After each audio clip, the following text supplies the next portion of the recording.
Talofa lava, this is Pacific Waves from RNZ Pacific. I'm Susanna Swiswiki. Coming up.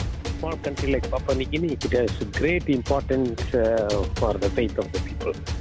Pope Francis confirms he'll be in the Pacific this year. Also, PNG communities back mine development but oppose tailings dam. And later on, I'm humbled and just very grateful for the opportunity, first and foremost. Super Rugby team Moana Pasifika names its new captain.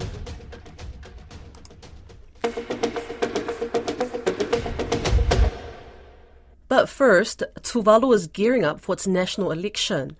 Incumbent Prime Minister Kausiana Tsano assumed the office in 2019, having ousted Enele Sopoanga in a parliamentary vote. Polls will open at 8 a.m. for voters in Tuvalu to elect 2 lawmakers in each of the 8 electorates. As there are no political parties in Tuvalu, all candidates run as independents. The Pacific country is seeking more financial support from the international community for climate change and development. Polls will close at 4:30 p.m. local time. Papua New Guinea will be hosting Pope Francis in late August. The head of the Catholic Church has previously shared his concern about the fates of Pacific populations currently battling the climate crisis. Elisha Foon spoke with Father Victor Roach in PNG. Yes, it is confirmed that he's coming in August. This has been for almost a year in the cards, and he was saying that he wants to visit Papua New Guinea.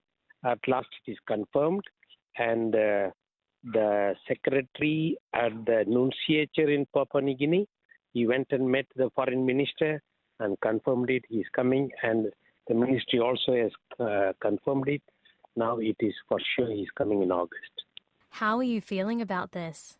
Yeah, when I mentioned it to the group of priests who are gathered here for their general assembly, immediately they all clapped their hands. They are really happy that, when a pope comes to a country, it's of great importance, and especially for a small country like Papua New Guinea, it has great importance for the faith of the people. Will this be the Pope's first visit? No, this is the third time. The third time a Pope is coming. The Pope John Paul has come twice earlier. At one occasion, it was the beatification of a local martyr, Peter Torot. And the previous time was in 1984. So yes, a Pope has visited Papua New Guinea 2 times before. But it is Pope Francis' first time to Papua New Guinea. And do you know what date in August and how long for? I think he will be only for 3 or 4 days. And I don't know the exact date. I think I didn't. I know only that it is confirmed, but that the exact date would be in the newspaper. I didn't get the exact date. But I think it is the last week of August.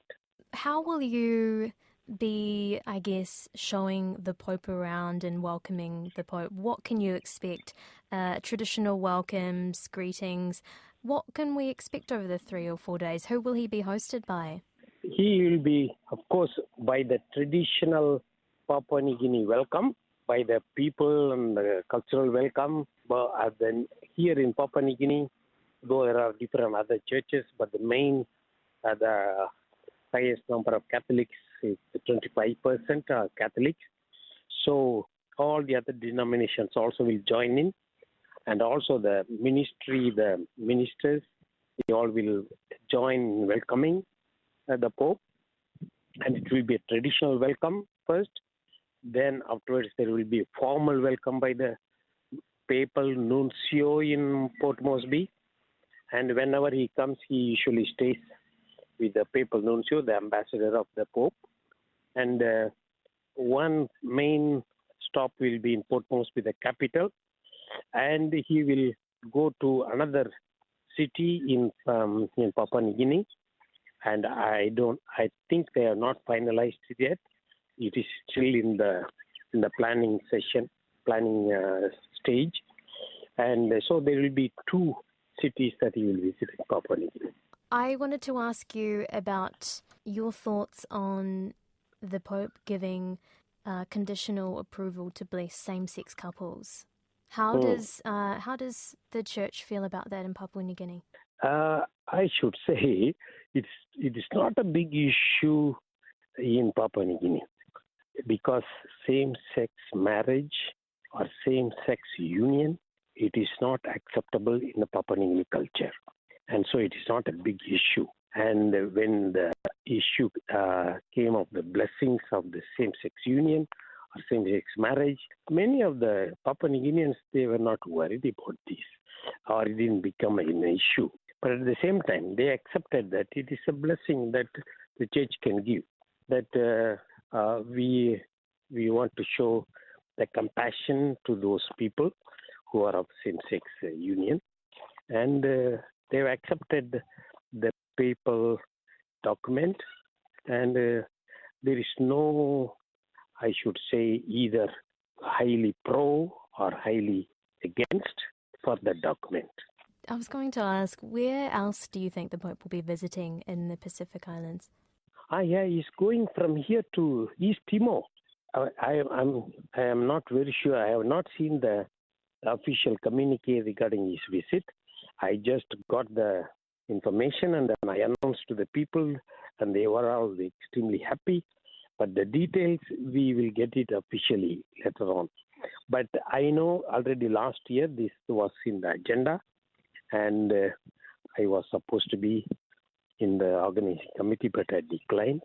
I think he's either going to East Timor first and coming to Papua New Guinea, or from Papua New Guinea will go to East Timor. Meanwhile, the Freda River is a tributary near the remote headwaters of Papua New Guinea's Sepik River, perhaps the most significant inland waterway in the Pacific. For the past 10 years, Freda River Limited, a subsidiary of Brisbane-based but Chinese-owned miner PanAust Limited, has been working on plans for a copper and gold mine on the river. It's currently seeking an extension of its exploration licence, but communities at Freda River want changes. Don Wiseman has more.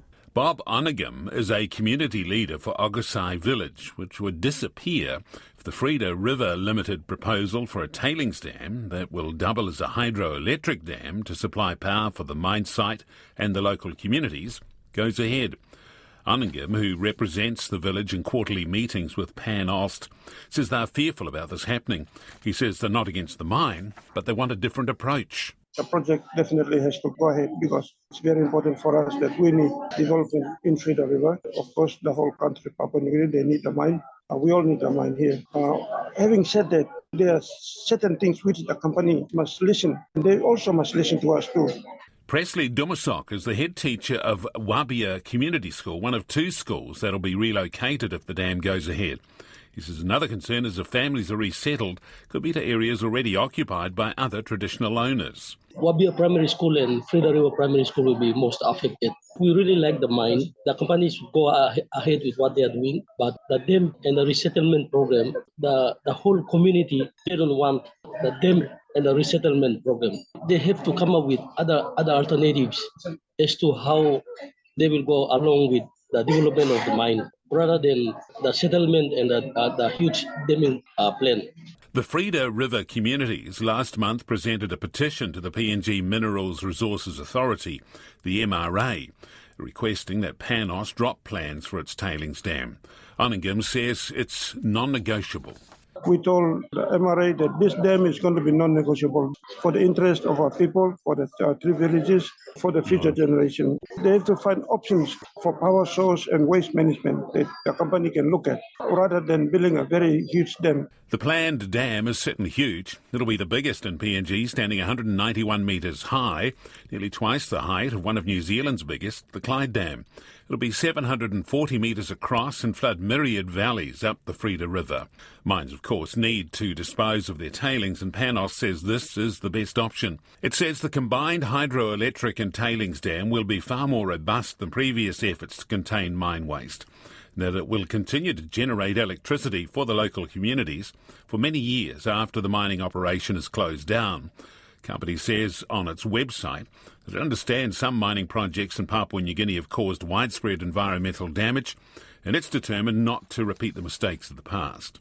Environmental group Project CPIC has led the push, along with Jubilee Australia, for PanAust to ensure that it obtains the free, prior and informed consent of the hundreds of thousands of people who live along the Freda and Sepik rivers.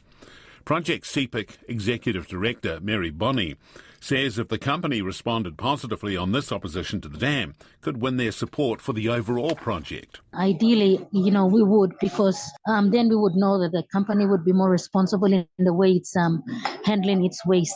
Because our major concern, which is for the people of the East Sepik province, is that the Freda River is a feeder in Sepik River, and it is likely if there is a dam up there, it is going to affect the whole of the Sepik River. Project Sepik has raised concerns about the threat posed to the dam and so for the people down the river valleys by an earthquake, which are frequent events in PNG. The company was not able to supply someone to speak to RNZ Pacific on the issues raised above, but it did make a statement. It said the Freda River project will help build stronger and more viable communities by establishing critical public infrastructure, generating skilled employment, creating business opportunities for local people. It says mining activities can have both positive and negative impacts on the social and natural environments.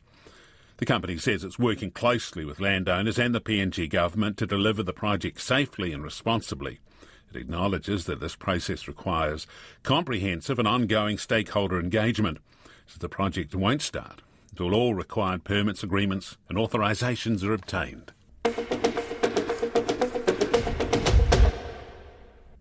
Moana Pasifika's new skipper, James Lay, says he's humbled to be named captain and is excited to lead the team into the 2024 Super Rugby Pacific season. The tough Samoan prop played for the Blues last season and also competed at the 2023 Rugby World Cup for Manu Samoa. He was named in the Moana Pasifika squad late last year and just last week was handed the captaincy role by new Moana Pasifika head coach and former All Black captain Fa'alongo Tana Umanga. Elisa Tora is following the team's pre-season preparations. A newbie to the Samoan and Tongan Super Rugby Pacific franchise, 30-year-old Lay told RNZ Pacific at the team's base in North Harbour he was humbled by the faith placed in him and looks forward to doing his bit for the team. Yeah, like I said the other day, I think I'm humbled and just very grateful for the opportunity first and foremost. For me, I'm just a voice of the players and I'm just going to continue to be myself and with the support of the other leaders around me. Yeah, at first I was definitely shocked, a bit of a curveball in my direction. I didn't really expect it at all to be asked for that honour. I'm just grateful, like I said, and my family's very, very happy and I'm just trying to stay grounded and do my thing. Lay believes the experience of senior players in the side's leadership team makes his work easier. Lean on the other guys' international experience as well. You've got Julian Severe, you've got Christian, and then you've got Sekopi as well, who's played for the Wallabies. So just grabbing all the different ideas from everywhere. We've got Tongan internationals, Samoan internationals, and even a couple of guys from the UK. Tom Savage from the UK, he's been great for our group as well, so it's awesome. Former Tongani Kaletahi captain Nili Latu is part of Moana's coaching team. He says the players have been working hard together for the new season. Yeah, definitely. It's really important that we have some of the senior boys around just to guide our new players. But we are coming along well. As Polynesians, when we're happy, we're happy. When we're sad, we're sad. And, we're staying on that buzz of just working hard for each other. Latu believes the support from fans and families will help the side perform to their best as they represent their people. Just for our people. Moana, the ocean connects us as people, and we are Moana itself, so we're just asking for your prayer and support for the boys, and we're looking forward to the season. Moana Pasifika will meet the Highlanders in their first 2024 Super Rugby Pacific match on February 24th in Dunedin. That's Pacific Waves for today. To listen back, head over to rnzi.com/programs. We're also on Spotify, Apple and iHeartRadio podcasts. From myself and the RNZ Pacific team, tō whāsoifua.